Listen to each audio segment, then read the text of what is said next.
Hello and welcome to our bite-sized risk management training brought to you by Alcumus Issaquah.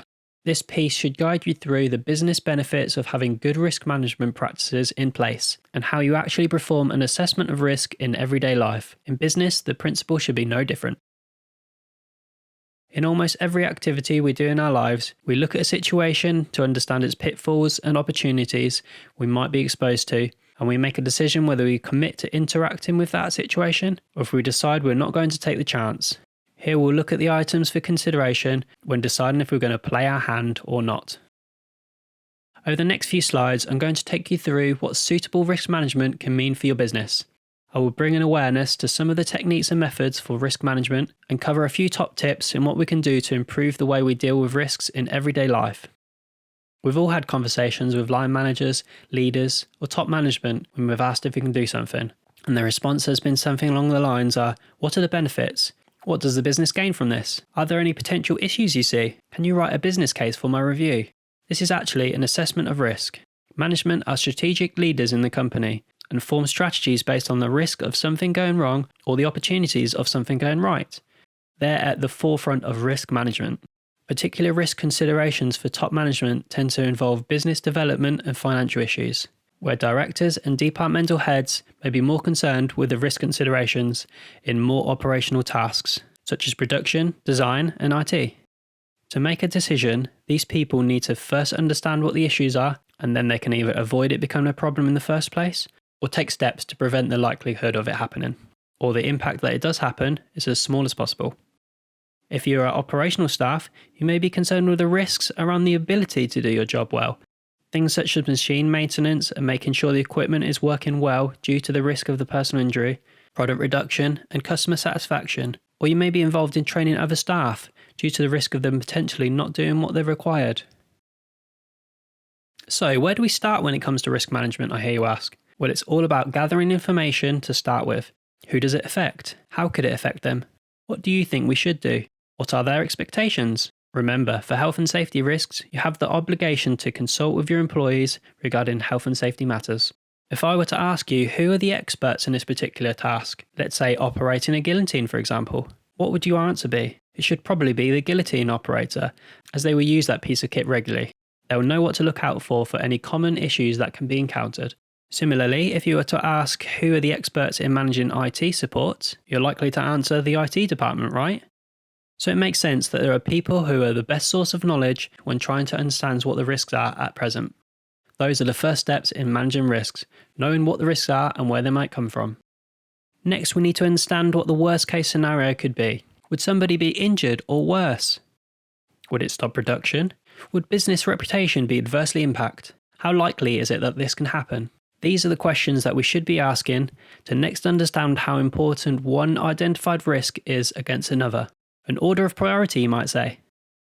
After this, once you've gathered all this information, we can say what we can do to stop this from happening. And if we can't, what can we do to reduce the impact it might have on our business? It's important to note that things are changing all the time. People leave the business for pastures new, customers come and go, and internally our business might change hands, premises, or product portfolio. Change introduces different risks, different levels of impact, and different levels of likelihood. Sometimes changes can eliminate risks. If you cease providing a particular product which carries out high risk, that risk is eliminated and no longer represents something you should be worried about. Point to note, however, is in many instances, eliminating one risk can change the risk to another. So please make sure as part of your review when these changes occur that you review everything else that could be impacted. There are lots and lots of different techniques commonplace amongst some industries. But to really cement the items we've just covered, we should liken principles to everyday life. Let's imagine we're travelling to a destination. Remember the first steps, understanding all the information before we go ahead with our journey. Types of things we might want to consider is where the destination is, where am I going to, and what time and date do I need to be there? What choices have I got in getting to the destination? And especially when travelling in the UK, what is the weather going to be? Next, we might ask ourselves, why would we choose one transportation over another? This is going to rely on feasibility, cost, and potential issues. The risk. If we take a car, there is a chance of a road traffic accident, congestion, or breakdown. If we take public transport, it may be difficult to take all the items we need. If we're travelling to a high-risk area, such as a major city using major transport links, there may even be a consideration of terrorism. Then we need to consider all the possible outcomes if this risk are realised. Will I get injured? Will I make the time? Will I find it stressful? All this information will help us make an informed decision on the decisions we're going to take to get there. What is going to give us the best chance of success?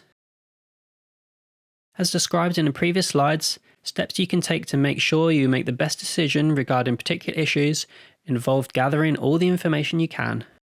This is going to help you plan for your activity, make amendments to good time, and be able to organise time effectively. Controls and mitigation might involve things like regular performance review, scheduled maintenance of IT issues, or machinery or equipment, your MOT and service of your car, for example, and informing others of what you're going to do. Remember, inputs from colleagues can help you shape your decision based on their own experiences and skill set. If you're mathematically minded, you'll know that in statistical analysis, that the more data you can get your hands on, the truer your results will be.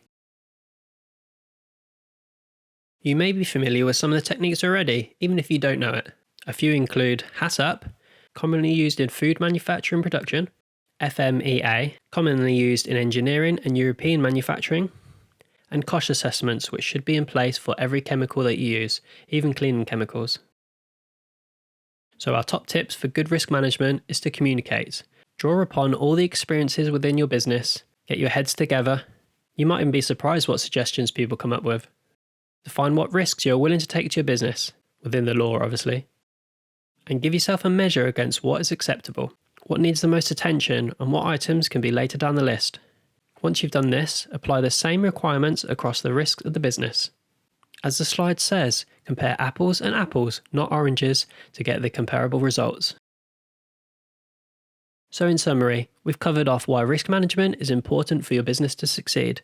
You should have some ideas about systems, processes, and methods you currently have in your business which you may not have inherent risks associated with them.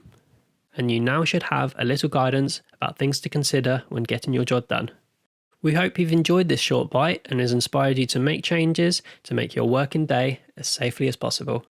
Check out our other short bites, training, certification, and software solutions at alcumusgroup.com. Or alternatively, you can call our offices on 0343 253 8871 and see if we can help you make the most of your day.